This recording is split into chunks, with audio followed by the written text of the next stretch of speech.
শুক্রবারে একটু স্পেশাল খাবার দাবার না হলে আমার শুক্রবার মনে হয় না। আর শুক্রবারে যেহেতু আমার ছেলে হোস্টেল থেকে বাসায় আসে, এর জন্য প্রত্যেক শুক্রবারে একটু চেষ্টা করি ওর মনের মতো খাবার তৈরি করে দেওয়ার জন্য। আসসালামু আলাইকুম, সবাই কেমন আছেন? আশা করছি আল্লাহর রহমতে ভালো আছেন। আজকে আমি রান্না করব মুরগির মাংস, আর এখানে কয়েক পিস ইলিশ মাছ ছিল, সেটা কাঁচা ভুনা করব, আর টমেটোর চাটনি বানাবো, সাথে একটু পোলাও রান্না করব। এর জন্য রান্নার আগে সবকিছু আমি গুছিয়ে নিতেছি যাতে রান্নাটা খুব ঝটপট হয়ে যায়।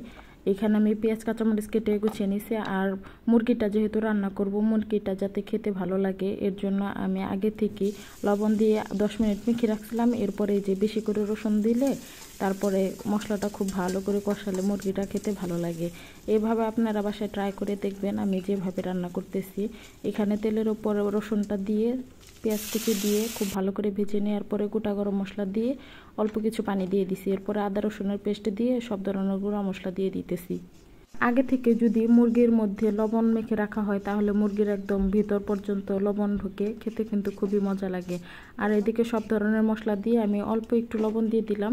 আগে থেকে যেহেতু মুরগিতে লবণ মাখা ছিল এর জন্য অল্প কিছু পরিমাণে লবণ দিয়ে আমি খুব ভালো করে মশলাটা বেশ কয়েকবার পানি দিয়ে কষিয়ে নিতেছি। এদিকে মশলাটা কষানো হইতে হইতে আমি এদিকে পোলার চালটা ধুয়ে পানিতে আধা ঘন্টার জন্য ভিজিয়ে রাখবো। আর পোলার চালটা ভিজিয়ে রাখলে পোলাওটা একদম রান্না করলে ঝরঝরা হয়। আর এদিকে পোলার চাল ভিজিয়ে রেখে আবার আমি মশলাটা খুব ভালো করে কষিয়ে নিতেছি। মশলাটা কষানো হয়ে গেলে আমি আগে থেকে লবণ মাখানো মুরগির মাংসটা এখানে দিয়ে দিতেছি।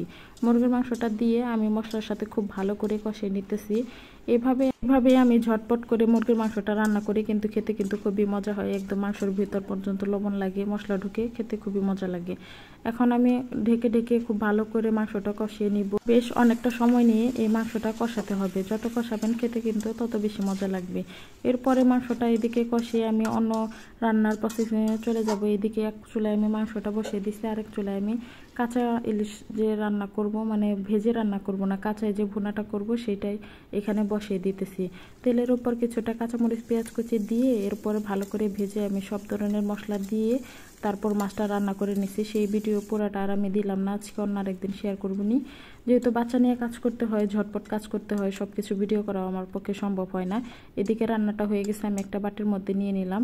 আর এদিকে আমি টমেটোর চাটনি করার জন্য টমেটোগুলা একটা টমেটোর 4টা ফালি করে নিয়ে খুব সুন্দর করে ধুয়ে নিছি। আর এদিকে মাংসটা হইতেছে, মাংসটা প্রায় শেষের দিকে। আর এদিকে আরেক চুলায় আমি টমেটোর চাটনিটা করে নিতেছি। টমেটোর চাটনিটা করাও খুবই সহজ। আমি সব ধরনের মশলা দিয়ে রসুন দিয়ে খুব ভালো করে ভেজে নিতেছি। কেউ যদি এই টমেটোর চাটনির রেসিপি চান তাহলে আমাকে কমেন্ট করবেন, আমি অবশ্যই পরে অন্য কোনো ভিডিওতে দেওয়ার চেষ্টা করব।